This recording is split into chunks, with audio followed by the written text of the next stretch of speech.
রমজান তো বেশি দিন বাকি নেই, ঠিক না? কি ইফতারির পরশা বসবে চকবাজারে, ঠিক না? আইটেম যদি গণা শুরু করেন চকবাজার ঘুরা, তাহলে মনে হয় না একদিনে আপনার যথেষ্ট হবে। শুধু আইটেম গনতে কয়েকদিন লাগবে, ঠিক না? বড় বাপের পোলা খায়, ছোট বাপের পোলা খায়, সব মিলায় জিলায় যদি গণা শুরু করেন, তাহলে এক চকবাজারে পাইবেন আপনি কয়েকশো আইটেম। তো মুসলমানের চেয়ে আইটেম বেশি কেউ খায় না। মুসলমানের চেয়ে ফ্যাশন দুনিয়াতে কেউ বেশি করে না। বাংলা এইখানে যতজন যুবক দাঁড়ানো আছে, সবার চুলের স্টাইল ভিন্ন। সে নিজের ইচ্ছা মতো নেটের থেকে ডিজাইন দেখে আবার স্ক্রিনশট দেয়। 50 টাকার চুল খুশি খুশি 1000 টাকা দিয়ে কাটায় আসে। কি ঈদের সময় 1000 টাকা দিয়ে কাটায় না? না কাটায় না। এখনই তো 300 টাকার নিচে কাটবে না। কি যুবক, কত কত? আরে বলো না, 300 টাকার নিচে কাটবে না। আপনি দুনিয়া ঘুরে দেখেন এরকম চুলের স্টাইল কোথায় পাবেন?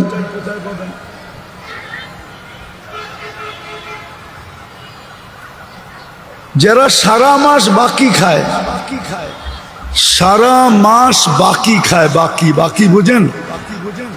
আরে মনে হয় বোঝেন না। কার্ড আছে, কার্ড, এটা পাঞ্চ করে আর খায়। মাসের শেষে বেতন পায়, অ্যাকাউন্টে জমা হয়, সবগুলা যেই যেই দোকান থেকে খাইছে ওইখানে চলে গেছে। তো যারা সারা মাস বাকি খায়, ও এত ফ্যাশনেবল চুল কাটবে কোত্থেকে? এরা বলবে হুজুর আপনি তো জানেন না, বাংলাদেশি হুজুর কি জানেন, ঠিক না? তুমি আমারে চিনো না, এর লেগে এটা বলবা যে আপনি তো বাংলাদেশি হুজুর, কি বোঝেন, ঠিক না?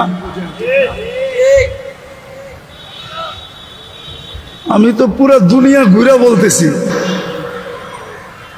7 মহাদেশ তো ঘুরা শেষ, অপেক্ষায় আছি 8ম নম্বর মহাদেশ কবে হবে।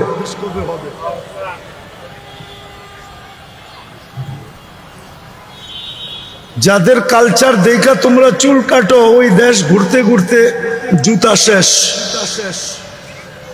এখন চিন্তা করতেছি কোম্পানিকে বলার জন্য যে একটা জুতার সোল বানানো যায় কিনা, যে হাঁটলে যেন ক্ষয় না হয়।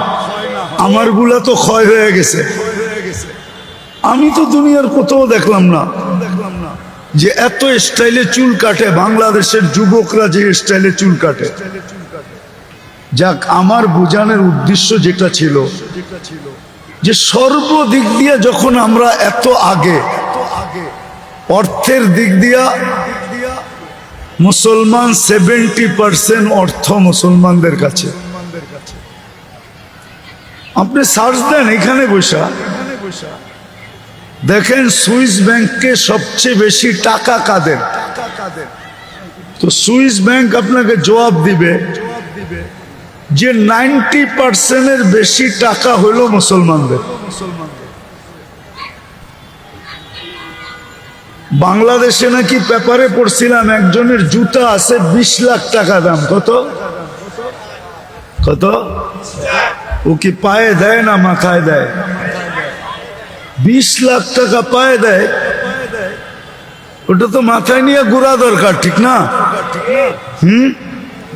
আপনি দেখেন দুনিয়ার দ্বিতীয় ধনী বিল গেটসের জুতা দেওয়া আছে নেটের ভিতরে। ওর জুতা কয় টাকা দাম,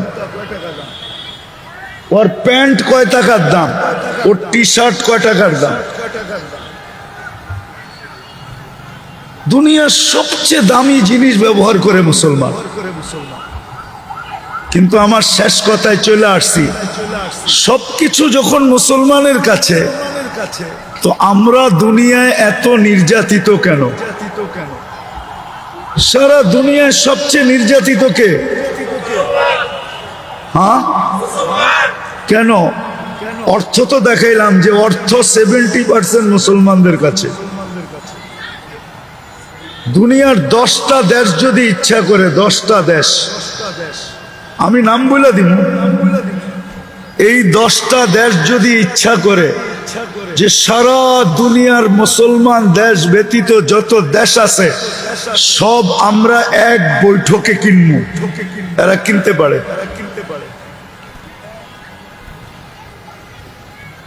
10টা দেশ মিলে কিনতে পারে সারা দুনিয়াকে।